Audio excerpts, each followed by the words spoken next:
പകരം ഇനി എന്തെന്നുള്ള ഒരു ക്വസ്റ്റ്യൻ മാർക്ക് ഉണ്ടെങ്കിൽ അതിനുള്ള ഒരു സൊല്യൂഷൻ ആണ് ഈ video. I am sure that ഈ വീഡിയോ നിങ്ങൾ ഒരിക്കലും ഡിസപ്പോയിന്റ്മെന്റ് ചെയ്യില്ല. അഫോർഡബിൾ ആയിട്ടും ട്രെൻഡി ആയിട്ടും ഡ്രസ് ചെയ്യാൻ പറ്റുന്ന നല്ലൊരു ഓപ്ഷൻസ് ആട്ടോ ഞാൻ ഈ വീഡിയോയിൽ ഇൻക്ലൂഡ് ചെയ്തിട്ടുള്ള ഈ 4 പാൻസ്. നമുക്ക് ഓരോന്നായിട്ട് കണ്ടു നോക്കാം. ഇപ്പോഴാണെങ്കിൽ അജിയോ, മീഷോ, ഫ്ലിപ്കാർട്ട് എല്ലാത്തിലും നല്ല കിടിലൻ സെയിൽ നടക്കാണ് കേട്ടോ. So don't miss this opportunity guys. പണ്ടത്തെ ജയന്റെ ബെൽ ബോട്ടം പാൻറ്റില്ലേ, സെയിം പാൻറ്റാണ് ഇട്ടത്. താഴ്ഭാഗം നല്ല ഫ്ലെയർ വരുന്നുണ്ട്, 2 സൈഡും പോക്കറ്റും ബാക്കിൽ സിബും ആട്ടോ. ഭയങ്കര കംഫർട്ടബിൾ ആണ്, ലൈറ്റ് വെയിറ്റ് ആണ്. സെയിം പാൻറ്റിന്റെ വേറൊരു കളറാണ്, ഇതൊരു ബേൺഡ് ഓറഞ്ച് കളർ. ഭയങ്കര കംഫർട്ടബിൾ ആണ് കേട്ടോ. ഇത് ഞാൻ മിന്ത്രയിൽ 287 രൂപക്കാണ് വാങ്ങിയത്. നല്ല രസമാണ് സ്റ്റൈൽ ചെയ്യാനൊക്കെ.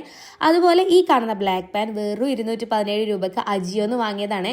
ഒരുപാട് കാലമായി എൻ്റെ കയ്യിൽ, ഞാൻ പല രീതിയിൽ സ്റ്റൈൽ ചെയ്യുന്നുണ്ട്. ഭയങ്കര കംഫർട്ടബിൾ ആയതുകൊണ്ടാണ് നിങ്ങളോട് കൂടി ഷെയർ ചെയ്യുന്നത്. അൺഫോർച്ചുനേറ്റ്ലി ഇതിന്റെ ലിങ്ക് എൻ്റെ കയ്യിലില്ല. നിങ്ങൾ അജിയോ ചെക്ക് ചെയ്യുന്നവരാണെങ്കിൽ കണ്ടു കഴിഞ്ഞാൽ അപ്പോൾ വാങ്ങിക്കൊള്ളാം. അടിപൊളിയാണ് കേട്ടോ. ഈ കാണുന്നതിന്റെ എല്ലാം ലിങ്ക് വേണമെങ്കിൽ ലിങ്ക് ഒന്ന് കമന്റ് ചെയ്താൽ മതി. ബൈ.